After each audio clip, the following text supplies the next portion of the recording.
Suicide చేసుకోవడానికి వెళ్తున్నాను అన్న. నువ్వు సూసైడ్ చేసుకోవడం ఏంట్రా? నీకేమైంది? నా పిల్లకి నాకు బ్రేకప్ అయిందన్న. అది నన్ను చచ్చిపోమంది. తనకు ఇప్పుడు నా విలువ తెలియట్లేదు అన్న. నేను చచ్చిపోతేనే తెలుస్తుంది. నీ అబ్బా ఈ ఏజ్ లో నీకు లవ్ కావాలా? మళ్ళీ దీనికి సూసైడ్ ఒకటి. అందుకే మీకు ముందే చెప్పాను కదన్నా, మీకు చెప్పినా అర్థం కాదని. రే ఆగ్రా రే. చెప్పు కృష్ణ, నీకు రాధకి ఏమైంది? ఇంకోసారి నా కూతురుతో తిరుగుతున్నావు అని తెలిసిందో నిన్ను చంపడానికి కూడా అనుకోను. ఎందుకు బజార్లో వెంట పడుతున్నావు? నువ్వంటే నాకు ఇష్టం లేదు. వాళ్ళ నాన్న కోసం నువ్వు రాధను దూరం చేసుకోవడం ఏంట్రా? ఇంకా ఆ విషయం వదిలేరా. నిజం చెప్పరా, రాధంటే నీకు ఇష్టం లేదా? ఎందుకు ఇష్టం లేదురా? నన్ను నాకన్నా ఎక్కువ ప్రేమించేది ఎవరు ఉన్నారంటే అది రాధ మాత్రమే. మరి అలా ఎలా వదులుకోవాలనుకుంటున్నావురా?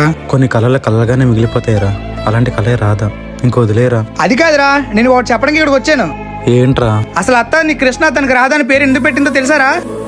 మీరు కూడా రాధాకృష్ణులకి ఎంత కష్టం వచ్చినా ఒకరికొకరు తోడుండాలని, జీవితాంతం కలిసి ఉండాలని పెట్టిందిరా. చూడు కృష్ణ, మీ అమ్మ చివరి కోరిక ఏంటో తెలుసారా? తన పుట్టింటి ఆడబిడ్డని తన కోలకని చేసుకోవాలనేదిరా అత్త చివరి కోరిక.